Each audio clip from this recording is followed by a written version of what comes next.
ಯಾವುದೇ ವಕ್ಫ್ ಆಸ್ತಿ ರಾಜ್ಯದಲ್ಲಿ ಆಗಲಿ ಅಥವಾ ನನ್ನ ಊರು ಹುಬ್ಬಳ್ಳಿಯಲ್ಲಿ ತಗೊಂಡಿದ್ದರೆ ಸಾಬೀತು ಮಾಡಿದರೆ ನಾನು ರಾಜಕೀಯ ಜೀವನವನ್ನು ತ್ಯಾಗ ಮಾಡುತ್ತೇನೆ।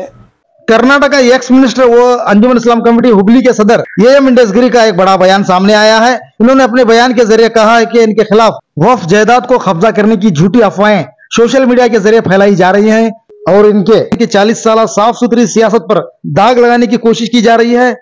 इसलिए इनके खिलाफ सोशल मीडिया के जरिए झूठी अफवाह फैलाने वालों के खिलाफ मुकदमा दर्ज करने की वार्निंग दी है। ब्यूरो रिपोर्ट, आपकी आवाज न्यूज, हुबली। ಮಾನ್ಯರೇ, 2-3 ದಿವಸದಿಂದ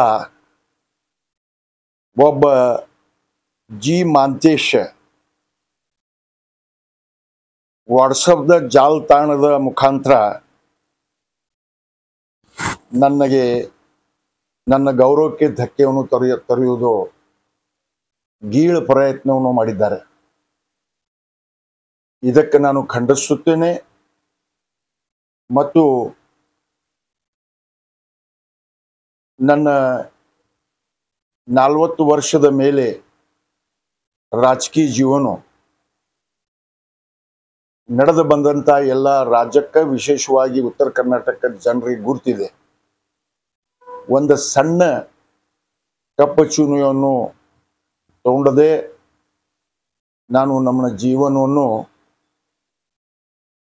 ಸಾಗಿಸ್ಕೊಂಡು ಬಂದಿದ್ದೇನೆ।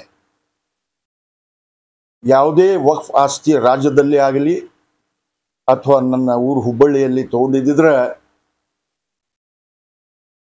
ಅವರು ಸಾಬೀತು ಮಾಡಿದರೆ ನಾನು ರಾಜಕೀಯ ಜೀವನವನ್ನು ತ್ಯಾಗ ಮಾಡುತ್ತೇನೆ ಮತ್ತು ಶಿಕ್ಷೆಗೆ ಅರ್ಹರಾಗ್ತೇನೆ। ಅದು ಬಿಟ್ಟು ವಕ್ಫ್ ಬೋರ್ಡ್ ಬಗ್ಗೆ, ವಕ್ಫ್ ಆಸ್ತಿ ಬಗ್ಗೆ ಮಾತಾಡ್ತಾರೆ ಮತ್ತು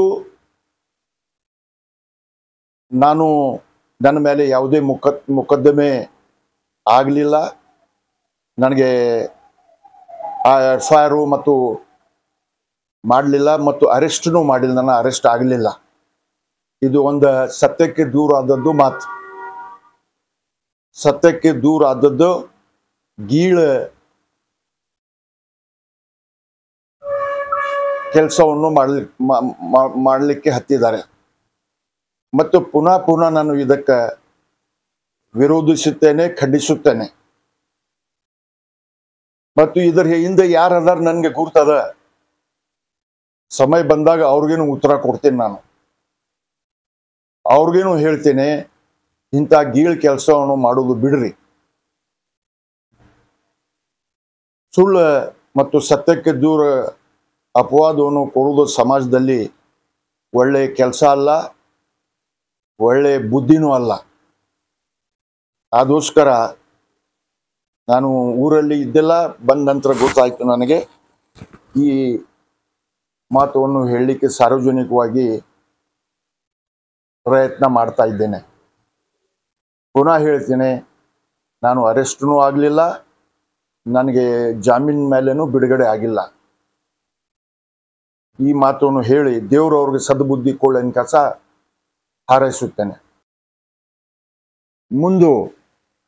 ಮುಂದೇನು ಇಂಥ ಪ್ರಕಟಣೆಯನ್ನು ಮಾಡಿದರೆ ಅಥವಾ ಹೇಳಿಕೆಯನ್ನು ಕೊಟ್ಟರೆ ನಾನು ಅವ್ರ ಮೇಲೆ ಮಾನಹಾನಿ ಮೊಕದ್ದಮೆಯನ್ನು ಹೂಡ್ತೇನೆ। ಈ ಎಚ್ಚರಿಕೆಯನ್ನು ತಮ್ಮ ಎಲ್ಲರಿಗೆ ಕೊಡ್ತೇನೆ।